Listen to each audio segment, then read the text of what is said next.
On démarre. Très bien. Vas-y, vas-y. Bien. Alors, les questions techniques sont réglées. La séance peut donc commencer. Je vous demande de prendre place. Merci, Lévi. Et comme à l'habitude, donc en début de séance, je passe la parole au secrétaire général qui va nous rappeler la séance précédente et donner quelques informations.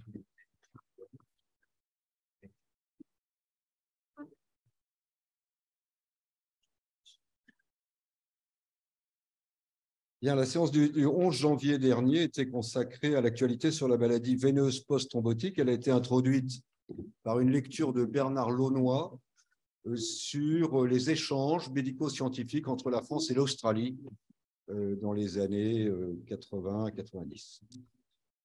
La première intervention était de Frédéric Vin sur de la thrombose veineuse profonde à la maladie post-thrombotique.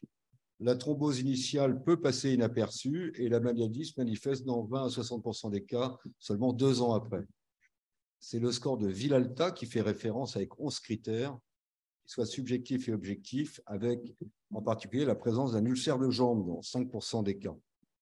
La maladie post-thrombotique peut être prévenue par une anticoagulation précoce et la contention élastique. En réalité, le syndrome post-thrombotique est une maladie sous-estimée. Elle altère la qualité de vie et cause de fortes défenses de santé publique. Sami Zerouk nous a parlé de l'exploration échodoppler de la maladie post-thrombotique, la présence ou l'absence d'un thrombus, le reflux et son importance, ainsi que l'état de la paroi veineuse doivent être analysés.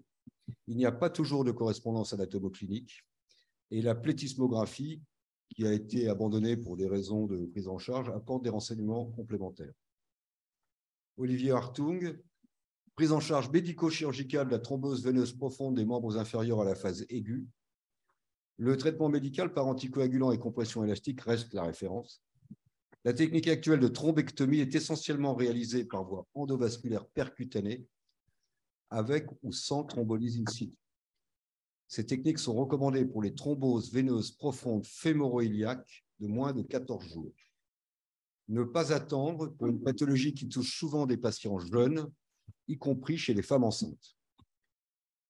Marc Sapoval, traitement par stenting du syndrome veineux post-thrombotique. La recanalisation et mise en place d'un stent sous anesthésie générale des obstructions iliofémorales permet une récupération fonctionnelle significative chez la plupart des patients. Une indication à connaître et à faire connaître. Marzia Lougli, place de la chirurgie veineuse profonde dans le syndrome de reflux post-thrombotique. Lorsque la maladie affecte la qualité de vie, la chirurgie est conseillée. Le traitement de l'obstruction iliocave est prioritaire, car la moitié des patients obtiennent une récupération clinique significative. Le reflux axial fémoro-poplité, source de la persistance ou récidive de l'ulcère, justifie une chirurgie sûre et efficace par voie conventionnelle, notamment la réfection valvulaire. Ce type de traitement doit être réalisé par une équipe et après un bilan spécialisé. Enfin, il ne s'agissait pas de pathologie veineuse, mais Ronald Virag a fait part d'une communication sur la réalité d'une atteinte coronaire cliniquement muette dans la dysfonction érectile d'origine artérielle.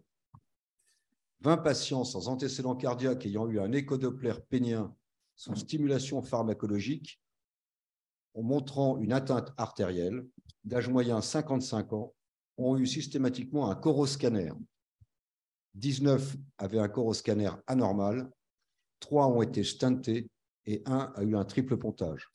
La dysfonction érectile ou comment découvrir une coronaropathie. Je vous remercie.